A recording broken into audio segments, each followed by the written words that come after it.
पुराना शहर बनारस रौनक से भरा हुआ था। श्रुति अपने शहर से प्यार करती थी। वो अपनी परंपराओं को मानती थी, लेकिन तरक्की भी चाहती थी। उसका परिवार उस पर गर्व करता था। श्रुति अलग थी, वो बिंदास थी। उसके मन में ज्ञान की प्यास थी। वो एक अच्छे भविष्य का सपना देखती थी, जहां औरतें आजाद हों, जहां वो कुछ भी कर सके। मैं कुछ अलग करना चाहती हूँ। ये दिखाना चाहती हूँ कि औरतें जो चाहें वो कर सकती हैं। श्रुति पढ़ाई में बहुत अच्छी थी। वो अपना दिन यूनिवर्सिटी में बिताती थी। उसकी शामें बहस में बीतती थी। वो समाज के नियमों को चुनौती देती थी। उसके दोस्त उसकी हिम्मत की दाद देते थे। जिंदगी अच्छी चल रही थी, एक रात तक। अंधेरा श्रुति को घेर लेता है। वो खुद को एक वीरान मंदिर में पाती है। हवा भारी थी, सड़ी हुई चीजों की बदबू आ रही थी। हर कोने में मकड़ी के जाले थे।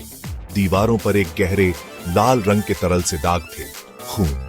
मेरा दिल जोर जोर से धड़क रहा था। डर मेरी रगों में दौड़ रहा था। एक औरत की चीख ने सन्नाटे को चीर दिया। श्रुति घूम गई। उसने आवाज ढूंढने की कोशिश की, लेकिन वहां कोई नहीं था। वो अकेली थी। चीख उसके कानों में गूंज रही थी। श्रुति हाँफते हुए उठ गई। वो पसीने से भीगी हुई थी।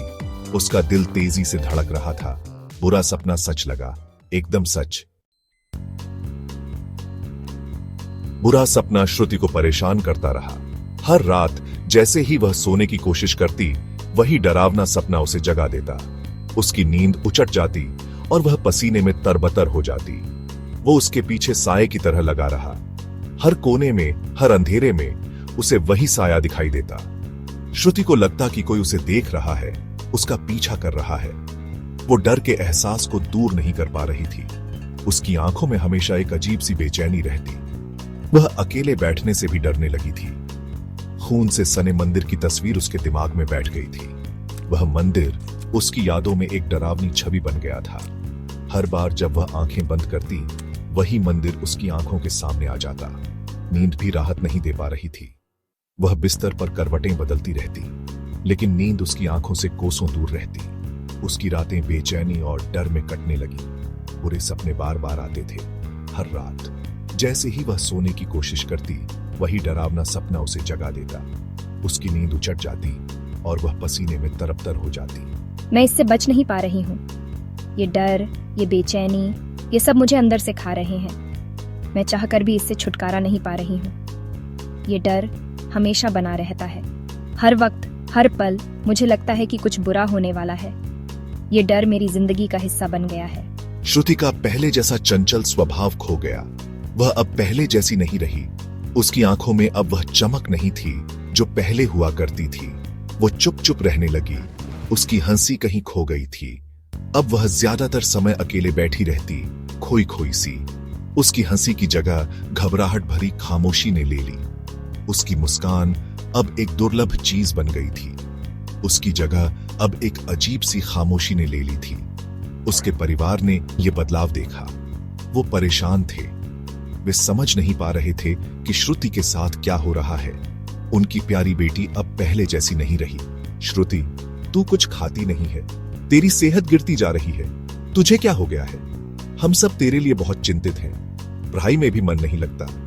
तेरी पढ़ाई भी प्रभावित हो रही है। तू पहले जैसी नहीं रही। तुझे क्या हो गया है श्रुति? ये बुरे सपने तुझे खाए जा रहे हैं। ये डर, ये बेचैनी, ये सब तुझे अंदर से खा रहे हैं। तुझे इससे छुटकारा पाना होगा। बुरे सपने उसे खाए जा रहे थे। हर रात वही डरावना सपना उसे जगा देता। उसकी नींद उचट जाती और वह पसीने में तरबतर हो जाती। श्रुति की जिंदगी अब एक डरावने सपने में बदल गई थी। श्रुति के माता पिता ने मदद लेने का फैसला किया। वे उसे डॉक्टर आयुष के पास ले गए। वो एक मशहूर मनोचिकित्सक थे। अपनी दयालु प्रकृति के लिए जाने जाते थे। डॉक्टर आयुष ने कई जटिल मामलों को सुलझाया था और उनके पास एक गहरी समझ थी कि मानसिक स्वास्थ्य के मुद्दों को कैसे संभालना है। श्रुति के माता पिता को उम्मीद थी कि डॉक्टर आयुष उनकी बेटी की समस्या का समाधान निकाल पाएंगे। मुझे इन बुरे सपनों के बारे में बताओ श्रुति, क्या तुमने पहले कभी ऐसा अनुभव किया है? ये सपने कब से आ रहे हैं? डॉक्टर आयुष ने धैर्य से सुना। उन्होंने श्रुति को देखा जब वो अपने बुरे सपनों के बारे में बता रही थी। उसकी आवाज डर से कांप रही थी। श्रुति ने बताया कि ये सपने उसे कई महीनों से परेशान कर रहे थे और हर बार ये और भी भयानक होते जा रहे थे। डॉक्टर आयुष ने उसकी हर बात को ध्यान से सुना और उसके डर को समझने की कोशिश की। ये बहुत असली लगता है डॉक्टर। हर चीज, हर आवाज, ऐसा लगता है जैसे मैं सच में वहां हूँ। मैं जागने के बाद भी उस डर से बाहर नहीं आ पाती। ये सपने मेरे जीवन को प्रभावित कर रहे हैं। डॉक्टर आयुष हैरान थे। उन्होंने ऐसा मामला पहले कभी नहीं देखा था। श्रुति के बुरे सपनों की सच्चाई असामान्य थी। उन्होंने सोचा कि ये सपने श्रुति के अवचेतन मन की किसी गहरी समस्या का संकेत हो सकते हैं। उन्होंने श्रुति के माता पिता से भी बात की और उनके परिवार के इतिहास के बारे में जानकारी ली। मैं तुम्हें कुछ दवाइयां लिख रहा हूं और अभी के लिए मंदिरों और धार्मिक जगहों से दूर रहो।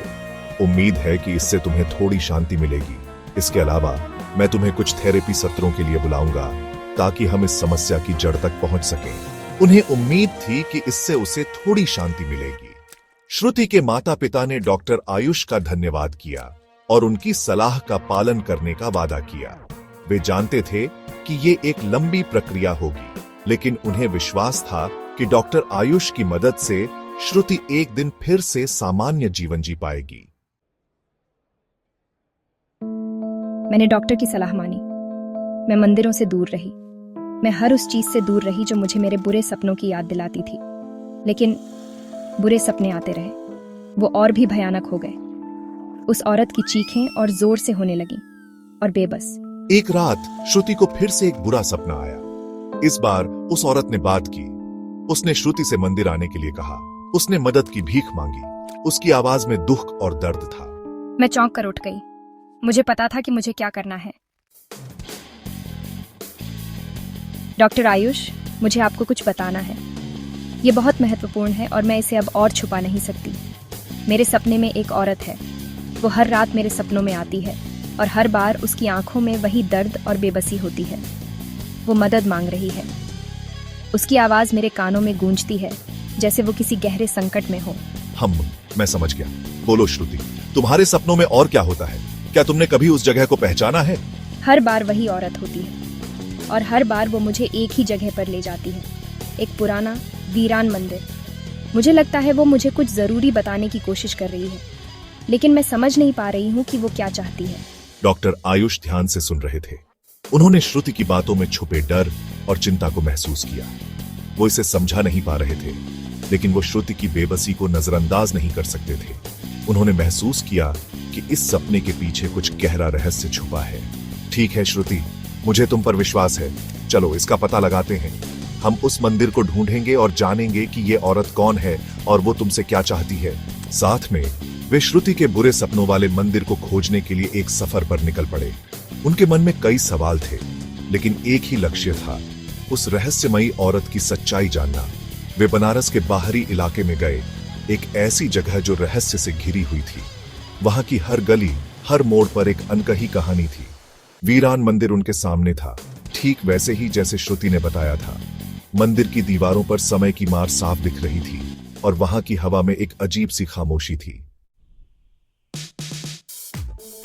श्रुति की रीढ़ में सिहरन दौड़ गई। हवा में एक अजीब सा डर था। डॉक्टर आयुष भी इसे महसूस कर सकते थे। ये जगह, ये मुझे जानी पहचानी लग रही है, फिर भी बहुत डरावनी है। मेरे पास रहो श्रुति, सावधान रहो। वे सावधानी से मंदिर में दाखिल हुए। सड़ी हुई चीजों की बदबू बहुत तेज थी। हर जगह धूल और मकड़ी के जाले थे। वे गर्भगृह में पहुंच गए। वहां खंडहर के बीच एक कंकाल पड़ा था, एक औरत का कंकाल। हे भगवान, ये वो है, ये मेरी माँ है। यादें वापस आ गईं। श्रुति ने मंदिर को पहचान लिया, कंकाल को। ये उसकी माँ थी जो 20 साल से लापता थी। श्रुति की दुनिया टूट गई। उसके बुरे सपने सिर्फ सपने नहीं थे, वो उसकी माँ की मदद की पुकार थी। उसकी माँ की हत्या कर दी गई थी और उसे इस वीरान मंदिर में सड़ने के लिए छोड़ दिया गया था। कोई ऐसा कैसे कर सकता है? इतना जालिम कौन हो सकता है?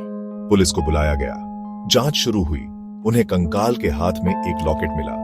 उसमें एक तस्वीर थी, छोटी श्रुति अपनी माँ के साथ। लॉकेट में अतीत और कातिल की चाबी थी।